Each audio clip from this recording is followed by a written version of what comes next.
He wrote about battles that hadn't yet happened, about bridges that had yet to fall, about people no one had heard of until they read their names on the last pages.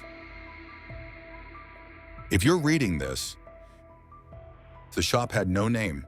On the worn display window, just a shadow of an old sign and a white stripe where a paper ad once hung. The door rang too loudly, as if protesting against anyone entering. Inside, it smelled of cloves, old glue, and time that had long stopped rushing anywhere. Ian stepped in by accident. He was looking for a gift for his professor, a rare geographic map or maybe some nautical miniature. Something with history, but nothing too ornate. He didn't notice the owner at first. The man sat in the back of the shop, behind a curtain of beads, and seemed to be asleep, head resting on an old magazine. Everything was coated in dust, even the light. It spilled in from a single narrow window and clung to the particles in the air, turning the whole space into an aquarium where forgotten things floated. A cane with an engraved handle, a broken camera, a toy train with no cars, a wooden mask cracked across the lips. The books stood on the shelves in chaos, some without titles, others upside down. Ian ran his finger along the spines and stopped at a leather-bound volume with no markings. It was strangely heavy, as if something alive was inside rather than paper. He opened it by chance and saw a date immediately. March 13th, 1264. Then came a line, written clearly and tensely, as if someone had been in a hurry. We entered the village at dusk. Smoke still hung in the air. I tried to warn them, but I was too late. They didn't believe me. Just like last time. I remembered their faces, their names, maybe in another life. He turned the page. November 18th, 1789. The same hand, the same handwriting. Not a single blot. The snow came too early. The carriage axle broke. I knew what would happen. I tried to stop it, but the guards turned me away. He went into the building anyway, and never came out. Then came pages with dates from the 20th century. Fires, riots, human errors. Every entry ended the same way. Too late, not believed, couldn't change it. Ian closed the book. On the last page, undated in large letters, it read, "If you're reading this, maybe I succeeded. Maybe now it's you." He looked out the display window. Outside, passers-by who had no time for antique shops. He tried to put the book down, but his fingers wouldn't let go, as if someone had once held it, right here in this exact spot, and couldn't walk away. The table in the library. Light poured through the window at a sharp angle, dividing the pages into light and shadow. The diary lay open, and next to it, a laptop with a spreadsheet where Ian was noting dates mentioned in the entries. Martha, a graduate student in history, was flipping pages gently, as if afraid to disturb the paper. "Look," she said, pointing at an entry. "April 14th, 1906, San Francisco earthquake. He writes that he arrived a day early and tried to warn people, but was arrested for madness." Ian nodded silently. He already knew how it would read. Almost every entry ended the same. Warning, disbelief, too late. He had studied history once, until a fire in his dorm erased everything and took someone he didn't manage to save. Since then, Ian had avoided libraries. And yet here he was again, with a book that seemed to know more about him than he did. And this, August 15th, 1945, Japan. He describes the city after the bombing, but the focus isn't on the destruction. It's on a boy searching for his father in the crowd. Same hand, same letters, same rhythm. "That's impossible," Martha whispered. "It's not a copy. It's not a forgery. He really lived in every time." She wasn't just helping Ian. This was personal for her, too. Her grandmother disappeared during a journey from Eastern Europe in the 40s. Only a photograph remained with a torn date. Martha collected fragments of other people's voices because her own had never been heard. Ian opened a page with a future date. July 12th, bridge, one person. If he crosses, it begins. "That's in 3 days," he said. "What bridge?" "It doesn't say. No city, no coordinates, just bridge and the one who mustn't cross. Martha looked up. What if it's not a metaphor? What if it's literal? Someone we have to stop. They fell silent. The library became too quiet, only the ticking of a wall clock. Ian flipped the page. It was blank. But the paper held a tension, as if waiting for the next line. He suddenly understood. The diary wasn't finished. To the diary in the evening. The book lay on Martha's kitchen table. Among mugs, scattered papers, and a dim yellow light, the pages seemed alive, listening. Martha was browsing fragments from the 16th and the 17th centuries. Look, 1605, London. He writes about the gunpowder plot. I knew who to look for, a face from a dream, a voice in the crowd. I came too close. They thought I was a spy. I didn't try again. He's searching for patterns, she said softly. Recurrence. The moment where things crack. Ian kept flipping. A 19th century entry. Paris, 1832. Cholera. I brought water from the well, but the boy still died. Not from disease, from fear. I thought I could save at least one. I was wrong. He remembers them all, Ian said. Even their names. Their eyes. It's personal, not just a chronicle, a confession. She froze on one page. A woman on a train, holding a pendant with initials ES, screaming on the platform. I didn't make it. The doors had already closed. Martha lowered her gaze. Her name was Elsa, my great-grandmother. Her sister disappeared on an evacuation train. Only the pendant was found. We still have it. I thought it was just a family story. The handwriting never changed, but the sentences grew shorter. In the 21st century entries, there were gaps, pauses, as if he no longer believed anyone would read, or that it would change anything. Here, Martha traced a line. He writes, I tried to be everywhere, but time is a trap. It lets me forward, not back. I can remember. I can warn, but I can't return.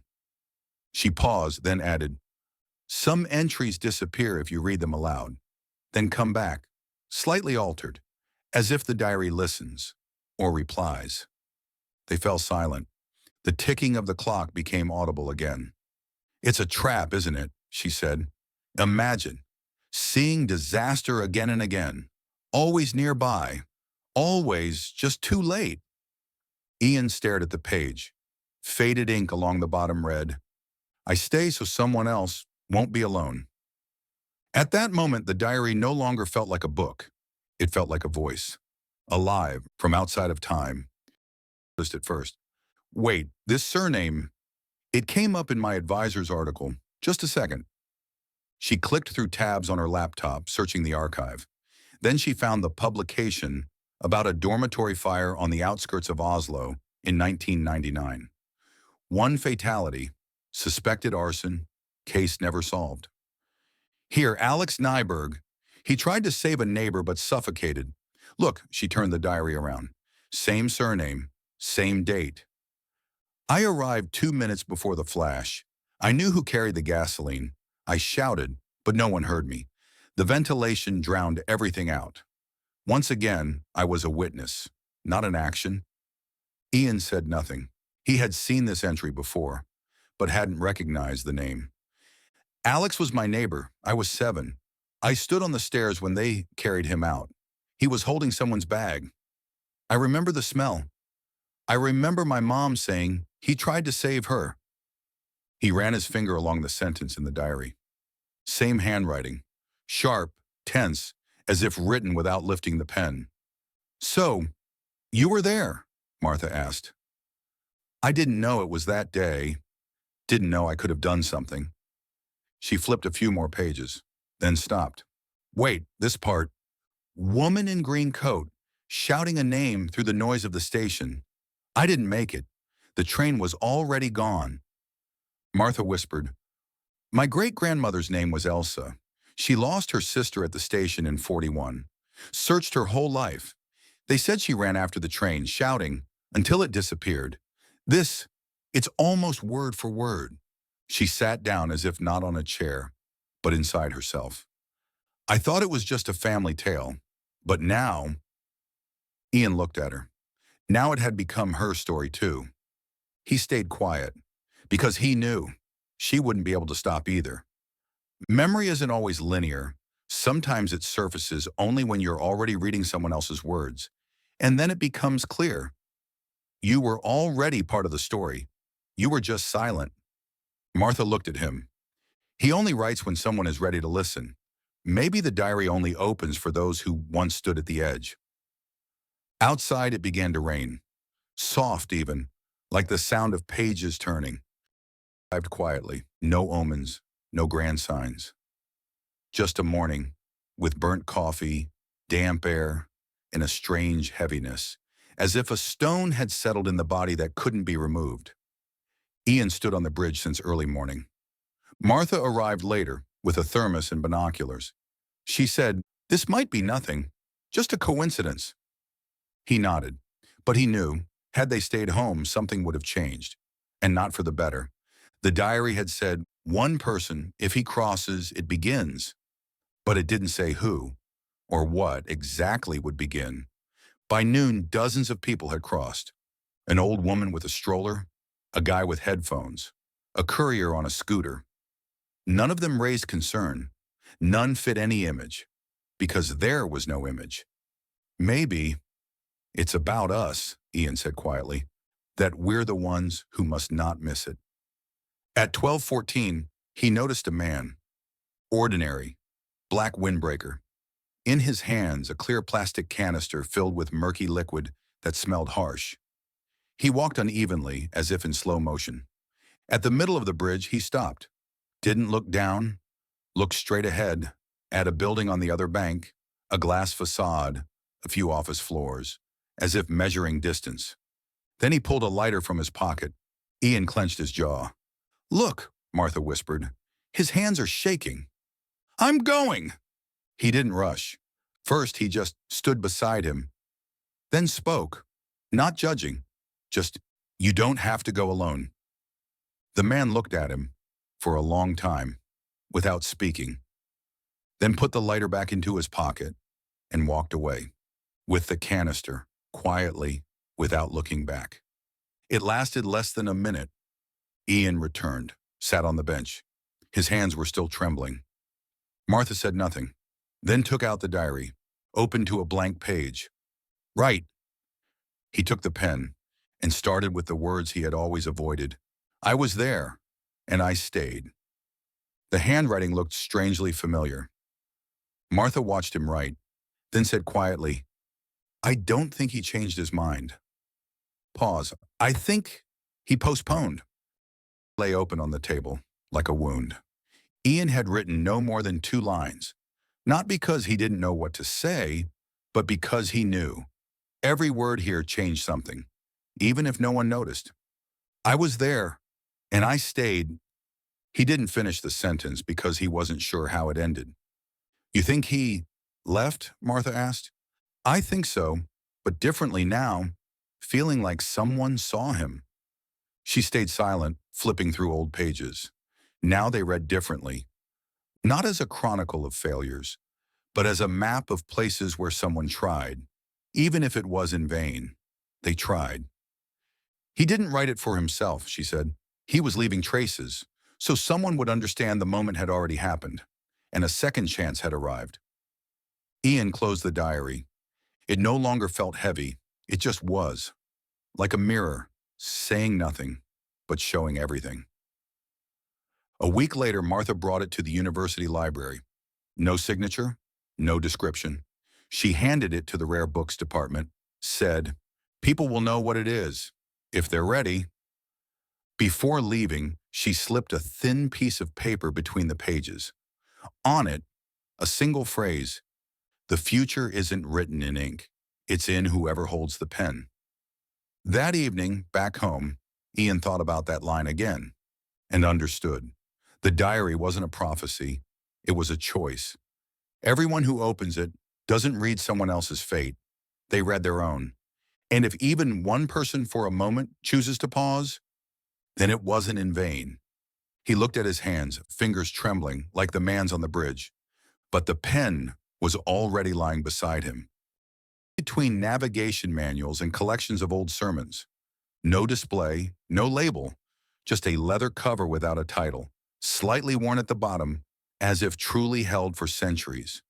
The librarian didn't know where it came from. It was just there one morning, with a note, rare item, no description required. So it remained, on a shelf no one rushed to browse. The one by the window where the sunlight reached near evening. The first to pick it up was a schoolboy, bored, waiting for his parents. He flipped through it, frowned, and put it back. A week later, a woman with glasses held it for a long time without opening, then borrowed it, returned it the next day. No comment, no reviews were written. It was never displayed. But it never vanished. Martha still visited sometimes. She'd sit by the window with another book, but her eyes always searched for it, just to make sure it was still there, still in place, like a point that couldn't be erased. One spring day, a young man with a tired face picked it up, flipped quickly, then stopped. On a page in the middle, where there was no date, he took out a pen, thought for a moment, then without hesitation wrote one line. I saw, and I chose. Below it, in fainter ink as if bleeding through the page, I don't know who you are, but if you're reading this, you're already in the chain.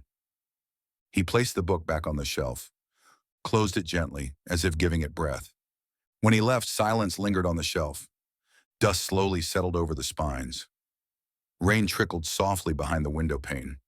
And somewhere inside the book, in the shadow between the pages, a thought stirred. Unclear, warm. Now it's your turn.